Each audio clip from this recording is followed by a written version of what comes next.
Hello दोस्तों, फिर से आपका स्वागत है चैनल पर। आज ये टेंस के वीडियो का दूसरा पार्ट जिसमें हम सीखेंगे प्रेजेंट इंडेफिनिट टेंस के बारे में। अब प्रेजेंट इंडेफिनिट टेंस यानी वर्तमान का अनिश्चित काल। अनिश्चित काल यानी वह काल जहां आपको ये पता नहीं चलेगा कि कोई कार्य किस समय में कितना हुआ है। और जैसा कि बताया गया है कि हर टेंस के 4 भाग होते हैं और चारों भागों में से प्रत्येक के 4-4 सेंटेंस होते हैं। 4 तरीके के सेंटेंस है। एक एक्स्ट्रा होता है डबल इंटरोगेटिव, वो जब समय निकाल के बाद में मौका पड़ेगा तो हम करेंगे। अब 4 मुख्य सेंटेंस है। पहला है अफर्मेटिव।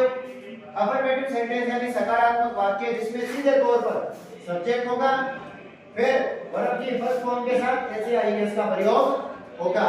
अब आप यहां देखिए, वर्ब में ऐसे आईएस का प्रयोग तभी होगा जब वाक्य में सिंगुलर सब्जेक्ट हो, और प्लूरल अगर सब्जेक्ट होगा तो उसमें भी एक कंडीशन ये है कि वर्ब का जो लास्ट अल्फाबेट है वो ओ, एस, डबल एस, सी, एच, एस, एच, एच या जी में से कोई होगा ना तो वर्ब में एस लगेगा, और इनके अलावा कोई होगा तो वर्ब में क्या लगेगा? एस लगेगा। ये याद रखने योग्य बात है। फिर आता है नेगेटिव सेंटेंस जिसमें सब्जेक्ट के तुरंत बाद डू या डज हेल्पिंग वर्ब लगती है। सिंगुलर के साथ डज लगेगा और प्लूरल के साथ डू, और नॉट हमेशा की तरह तीसरे स्थान पे आएगा, और डू डज लगने के बाद वर्ब की फर्स्ट फॉर्म में आएगी, ऐसी आएगी इसमें नहीं लगेगा। फिर ऑब्जेक्ट के साथ वाक्य समाप्त हो जाएगा। फिर इंटरोगेटिव सेंटेंस में डू या डज वाक्य की शुरुआत में लगेगा, फिर सब्जेक्ट लगेगा, फिर वर्ब की फर्स्ट फॉर्म ऑब्जेक्ट, अंत में क्वेश्चन मार्क के साथ वाक्य समाप्त हो जाएगा। फिर इंटरोगेटिव नेगेटिव सेंटेंस में डू या डज के बाद सब्जेक्ट तो लगेगा और तीसरे नंबर पर बारी आ जाएगी नॉट की, फिर आ जाएगी वर्ब की फर्स्ट फॉर्म, फिर ऑब्जेक्ट और फिर आएगा क्वेश्चन मार्क। यहां तक क्लियर है? अब आगे देखो, इसमें रूल है क्या करना होगा कि आई, वी, यू और दे उनको क्या माना जाता है? प्लूरल माना जाता है, यानी इनके साथ प्लूरल का बिहेव, प्लूरल के साथ जो हेल्पिंग वर्ब आती है उसी का प्रयोग होगा। और ही, शी, इट को क्या माना जाता है? सिंगुलर माना जाता है।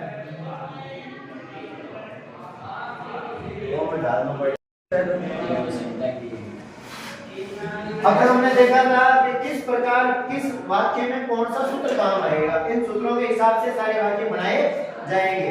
अब इन सब में एक चीज एक्स्ट्रा यूज होती है, उसका नाम होता है एडवर्ब। एडवर्ब यानी क्रिया विशेषण। और प्रेजेंट इंडेफिनिट टेंस में कुछ खास एडवर्ब है, इससे ज्यादा होते हैं, लेकिन एक ट्रिक के माध्यम से हम ये सीखेंगे। वो ट्रिक बहुत सिंपल सी, उस ट्रिक का नाम है सासू ऑफ डॉन जी। उस ट्रिक का क्या नाम है? सासू ऑफ डॉन जी।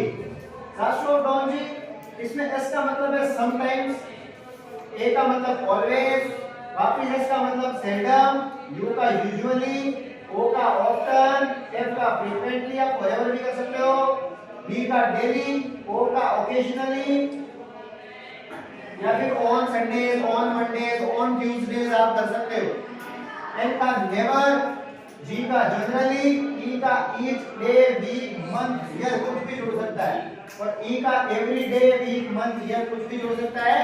इसके अलावा भी कुछ एडवर्ब्स होती हैं, लेकिन मुख्य एडवर्ब्स का ये सूत्र, ये ट्रिक आपके काम आ सकती है। अब एग्जाम में इससे क्या सहायता मिलती है? एग्जाम में मान लीजिए सेंटेंस जैसा आता है, नाम, ऑलवेज, खाली जगह, टू स्कूल और वर्ब की फॉर्म दे रखी है। अब जहां आपने देखा ये ऑलवेज नाम, ऑलवेज नाम किसमें आ रहा था? प्रेजेंट के इंडेफिनिट में। अब इस वाक्य में चेक करो, कहीं भी नॉट आया हुआ है क्या? कहीं भी क्वेश्चन मार्क आया हुआ है क्या? इसका मतलब ये प्रेजेंट का कौन सा है? अफर्मेटिव सेंटेंस है। अफर्मेटिव सेंटेंस में आपने देख रखा सब्जेक्ट के बाद सब्जेक्ट इसका नाम है, एडवर्ब ऑलवेज आ चुकी है। अब वर्ब की फर्स्ट फॉर्म के साथ क्या लगता है? एस या यस। तो यहाँ पे वर्ब की फर्स्ट फॉर्म तो दी रखी है, गो, तो आपने लिख दिया गो। अब एस या यस लगाने का कायदा क्या था?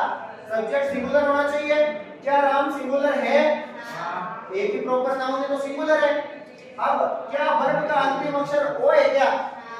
तो इसका मतलब यहाँ पे क्या लग जाएगा? यस। गोस टू स्कूल, ये आपके राइट हो गया। उसी प्रकार अगले में आओ, दे लगा हुआ है, पहले दे देखो क्या है? प्लूरल है, लिखा हुआ है दे प्लूरल है। उसके बाद आओ खाली जगह और नॉट आया हुआ है।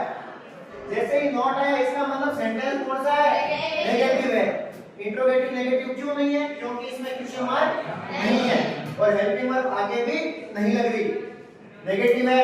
अब इसमें डू या डज लगाना है। सिंगुलर के साथ क्या आएगा? डज और प्लूरल के साथ क्या आएगा? डू। अब ये द प्लूरल है या सिंगुलर है? द प्लूरल है कि सिंगुलर है? वो लिखा हुआ देखो, आई वी यू दे क्या है? प्लूरल। तो दे अगर प्लूरल है तो इसके साथ क्या लगाएंगे? हेल्पिंग वर्ब आ गई। तीसरे नंबर पे नॉट है। अब वर्ब की कौन सी फॉर्म लगेगी? बस। तो फर्स्ट फॉर्म तो आपको दे ही रखी है, कर दो। और डेली है इसका मतलब ये क्या है? तो प्रेजेंट का ही। अगला देखो, आई एवरीडे और रीड। एवरीडे आया हुआ है तो अपन के सीधा लिखा हुआ एवरी से जुड़ा हुआ जो भी इनमें से आए किसमें होगा? प्रेजेंट के इंडेफिनिट में। एवरी से जुड़ा सब किसमें आएगा? प्रेजेंट के इंडेफिनिट में। इसका मतलब प्रेजेंट इंडेफिनिट है ना, तो इसमें नोट है ना इसमें क्वेश्चन मार्क है, यानी अफर्मेटिव वाक्य है। फिर से वर्ब में ऐसी आईएस लगेगा। आई क्या माना गया है वहां पे? तो ऐसी आईएस नहीं लगेगा तो रीड को लिख देंगे आई रीड एवरी डे, प्रतिदिन पढ़ता हूं।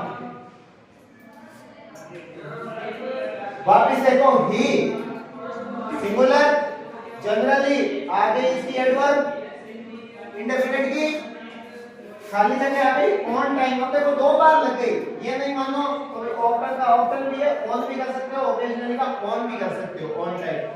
अब यहां पे है वो कम, सिंगुलर है, एसईआईएस लगना है। उसमें कहीं भी ई लिखा है क्या कंडीशन में? नहीं है ना, इसका मतलब ई के साथ सिर्फ क्या लगेगा? एस। तो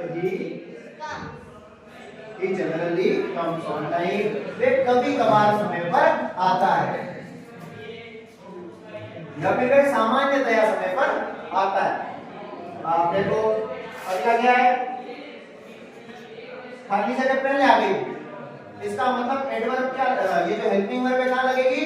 पहले लगेगी। इसमें कभी कभार डब्ल्यू वर्ड वाला वाक्य भी आता है। अब इंटरोगेटिव है जहां पे एडवर्ब पहले लगे, दो ही होते हैं, या तो इंटरोगेटिव होता है या इंटरोगेटिव नेगेटिव। इसमें कहीं भी नॉट आया हुआ है क्या? नहीं आया हुआ। इसका मतलब ये सिर्फ इंटरोगेटिव सेंटेंस है।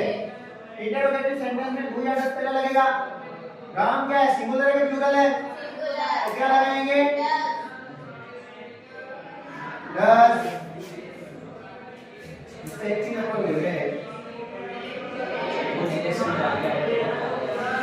अब ऑलवेज आ चुका है, हेल्पिंग वर्ब आ चुकी है, डज सिंगुलर है, ऑलवेज आया हुआ है, यानी कि इसका प्रेजेंट इंडेफिनिट का है।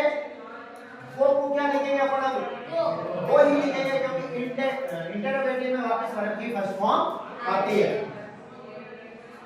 गो। अब सेम इसी के साथ होगा, ये आ गया अपना इंटरोगेटिव नेगेटिव। क्यों? खाली जगह पहले है और लास्ट में क्या है? क्वेश्चन मार्क है। ठीक है, तो दे के साथ क्या लगेगा? डू। नॉट के बाद वर्ब क्या आएगी? और अपने को पता कैसे चला प्रेजेंट इंडेफिनिट का? क्योंकि डेली लगा हुआ है। यहां तक समझे? अब इसी तरह ये क्लियर होगा। आगे की क्लास में हम प्रेजेंट के कंटीन्यूअस टेंस के बारे में पढ़ेंगे। ये जानने का शॉर्ट तरीका है। इसी तरह के वीडियोस देखने के लिए चैनल को लाइक कीजिए, सब्सक्राइब कीजिए और वीडियो को ज्यादा से ज्यादा शेयर कीजिए।